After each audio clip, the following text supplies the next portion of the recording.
असम का प्रतिबंधित उग्रवादी समूह दिमासा नेशनल लिबरेशन आर्मी अब हथियार छोड़ सरकार के साथ समृद्ध असम की यात्रा में शामिल हो चुका है। आज का हमारा विशेष और चर्चा इसी पर आधारित है। असम में शांति की राह में बड़ा कदम। हमारे साथ दो मेहमान जुड़ रहे हैं। सुबिमल भट्टाचार्य, पूर्वोत्तर मामलों के विशेषज्ञ, हमारे साथ स्टूडियो में मौजूद हैं। रविशंकर रवि, आप संपादक दैनिक पूर्वोदय के हैं, असम से निकलता यह अखबार है। आप दोनों ही मेहमानों का बहुत बहुत स्वागत है। रविशंकर जी, सबसे पहले स्टूडियो में आप ही के पास आना चाहेंगे और इसको कितना बड़ा आप समझौता समझते हैं, क्योंकि आज इस समझौते के साथ ही गृह मंत्री अमित शाह और असम के मुख्यमंत्री हेमंत बिस्व शर्मा दोनों ने इस बात को बहुत साफ कहा कि अब कोई ऐसा आदिवासी समूह असम में नहीं है जो मुख्य धारा में शामिल नहीं है। क्या मायने हैं, कितना बड़ा कदम असम की शांति प्रक्रिया के इस यात्रा और सफर में? जी, निश्चित रूप से असम की शांति प्रक्रिया में आज का जो यह समझौता हुआ है यह बहुत ही महत्वपूर्ण है। असम के पहाड़ी जिले भले ही आकार में छोटे हैं, लेकिन असम की पूरी जो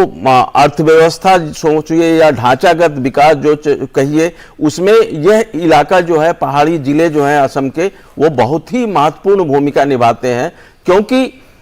सिर्फ ब्रह्मपुत्र घाटी और बराक घाटी के बीच में जो जुड़ने का इलाका है वो यही पहाड़ी इलाकों से होकर जाता है। तो अगर इन दो पहाड़ी जिले जो हैं असम के, अगर यहाँ पर शांति स्थापित रहती है तो निश्चित रूप से उस पूरे क्षेत्र का विकास होगा। और निश्चित रूप से यह जो कदम लगातार हमारे गृह मंत्री जी जो लगातार यह कदम उठा रहे हैं, एक के बाद एक उग्रवादी संगठनों से बातचीत करते हैं, संवाद स्थापित करते हैं और उन्हें विश्वास दिलाते हैं कि हमारा जो आपके साथ जो एग्रीमेंट हम करने जा रहे हैं वो कोई धोखा नहीं है, हम उसे पूरा करेंगे। और आपको याद होगा, बीटीआर एग्रीमेंट के बाद तमाम जो प्रतिबंधित आदिवासी अलगाववादी समूह थे, उनमें यह भरोसा लौटा है कि केंद्र की यह सरकार और असम सरकार जो वादे करती है, जो एग्रीमेंट करती है, उसे जमीन पर उतारने का प्रयास करती है। कुछ दिन पहले आदिवासी समूह जो बोडोलैंड में सक्रिय थे कुछ, उन्होंने केंद्र सरकार के साथ शांति समझौता किया। अब पहाड़ी जिले में और खास करके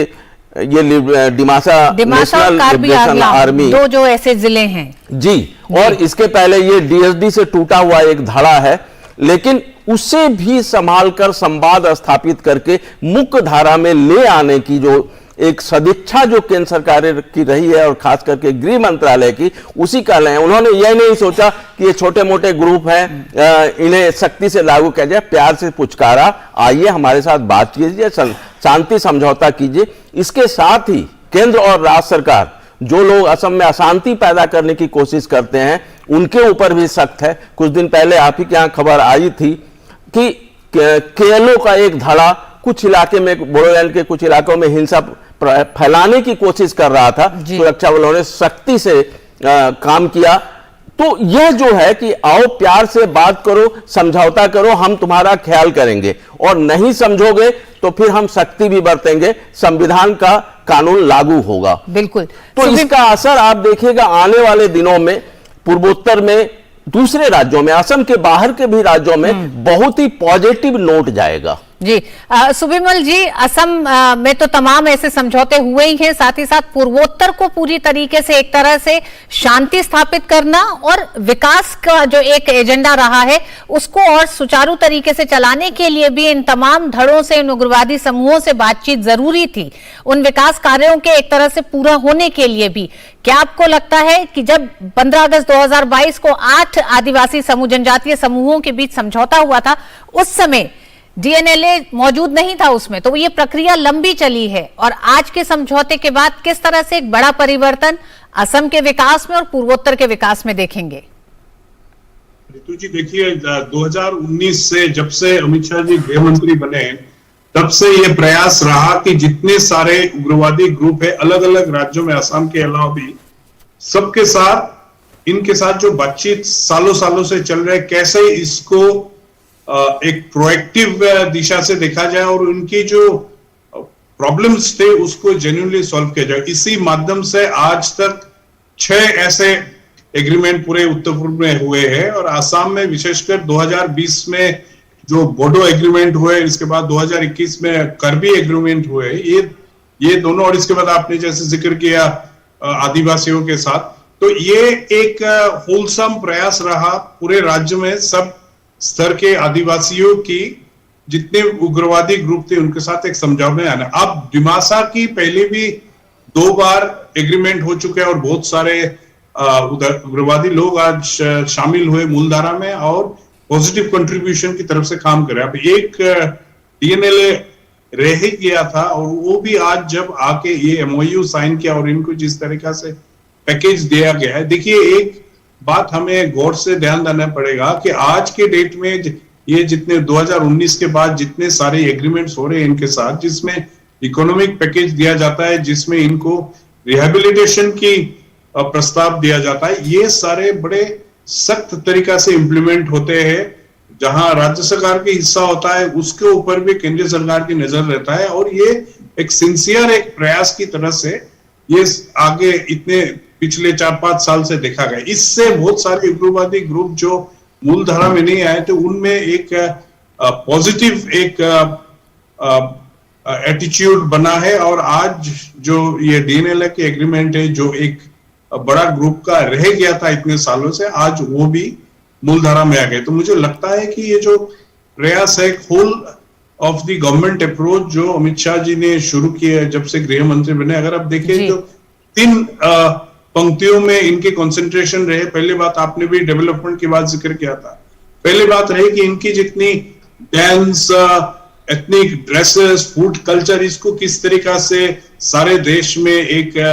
पब्लिसिटी मैं नहीं कहूंगा लेकिन इसको कैसे लोगों का बीच में, सारे देश में लोगों का बीच में जाने, इसका एक प्रयास रहा। जितने सारे ये प्रॉब्लम थे उग्रवादी ग्रुप की, जो इंटरस्टेट बॉर्डर्स की प्रॉब्लम थे, उसको गौर से देखना, उसको सॉल्व करना। और तीसरी बात रहेगी कि डेवलपमेंट एजेंडा किस तरीके से चलाया जाए, कनेक्टिविटी, आपकी इंफ्रास्ट्रक्चर डेवलपमेंट पिछले 4-5 सालों में उत्तर पूर्व भारत में जिस गति में चला है, इससे लोगों का बीच में बहुत सारे कॉन्फिडेंस आया हुआ है और मुझे लगता है कि इससे जो डेवलपमेंट की गति है और आगे बढ़ेगा। नॉर्थ ईस्ट डिवाइन स्कीम जो पिछले साल से चालू किया गया था सरकार की तरफ से, और जिस तरीका से रेल, आपके हवाई उड़ान, इसके बाद आपकी रोडवेज, ये सारे में प्रोग्रेस देखा गया है, उससे ये उभर के आ रहा है कि नॉर्थ ईस्ट में आज सारे स्टेट्स में कैपेसिटी की बिल्डिंग भी होते जा रही है कि कैसे इकोनॉमिक डेवलपमेंट अपनी स्ट्रेंथ्स को लेकर, अपने टूरिज्म पोटेंशियल, अपने सर्विस सेक्टर के पोटेंशियल और किस तरीके से ये एक्टिस्ट के माध्यम में भी शामिल हुए। तो एक बढ़िया सा प्रयास पिछले 4-5 साल से चला और उसका नतीजा हमारे सबके सामने है।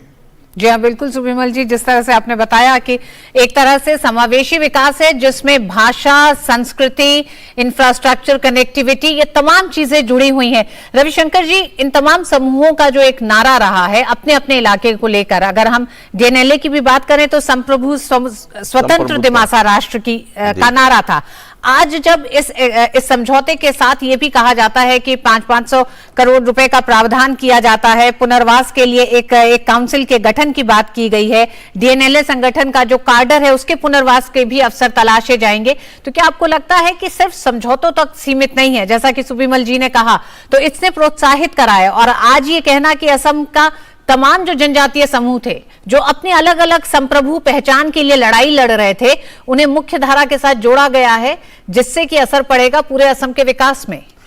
निश्चित रूप से सिर्फ असम में ही नहीं, पूरे पूर्वोत्तर को उस दृष्टि से देखना होगा। खास करके जिस ढंग से हमारे केंद्रीय गृह मंत्री व्यक्तिगत रूप से पहल कर रहे हैं, जो उनका अप्रोच रहा है। अब देखिए, पूर्वोत्तर के जो आदिवासी समूह रहे हैं, अगर आप मुख्य रूप से देखिए तो लोग इमोशनली बहुत ही इमोशनल है। वो चाहते हैं कि उनकी संस्कृति, उनकी आइडेंटिटी बनी रहे और इसके साथ साथ वो आत्मनिर्भर बने, उनके इलाके में विकास हो, वो यह भी चाहते रहे।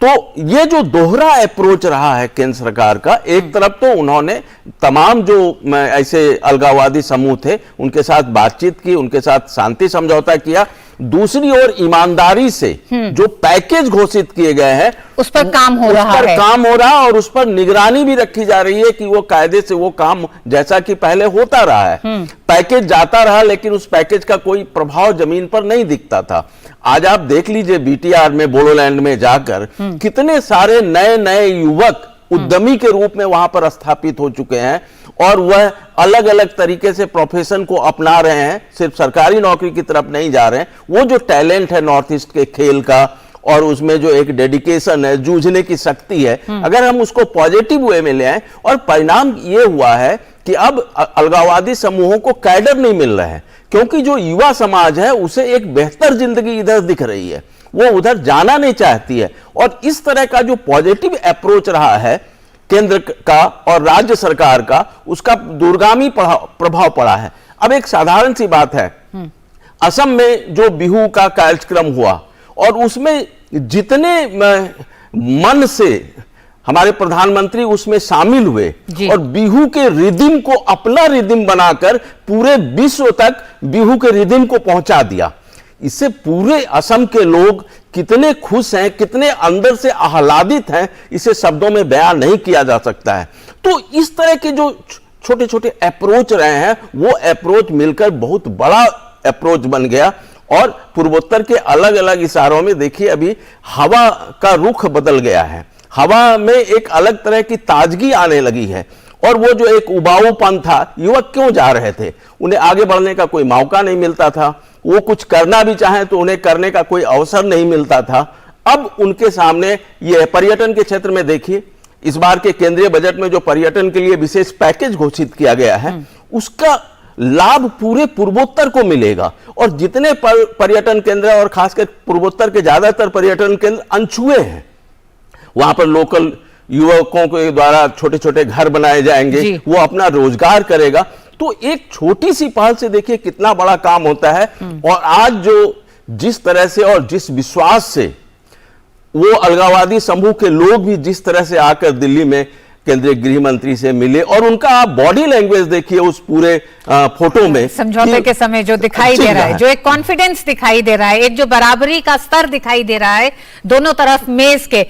सुबिमल जी, जिस तरह से रविशंकर जी ने बहुत एक तरह से बहुत साफ तरीके से यह समझाया कि अगर 75 साल भारत की आजादी को होने जा रहा है तो इस अमृत काल में एक नया युग पूर्वोत्तर के लिए शुरू होने जा रहा है। इस युग के न शुरू होने के पीछे राजनीतिक इच्छा शक्ति या फिर न होना पिछली सरकारों में, या इस पूरे पूर्वोत्तर को एक तरह से इसके पिछड़ेपन को या फिर विकास यहां तक ना पहुंचे और यहां के युवाओं तक एक विकास की वो धारा ना पहुंचे, उसका एक क्या आप मानते हैं कि एक राजनीतिक इस्तेमाल करने के लिए इसको कटा हुआ और अलग थलग करके रखा गया?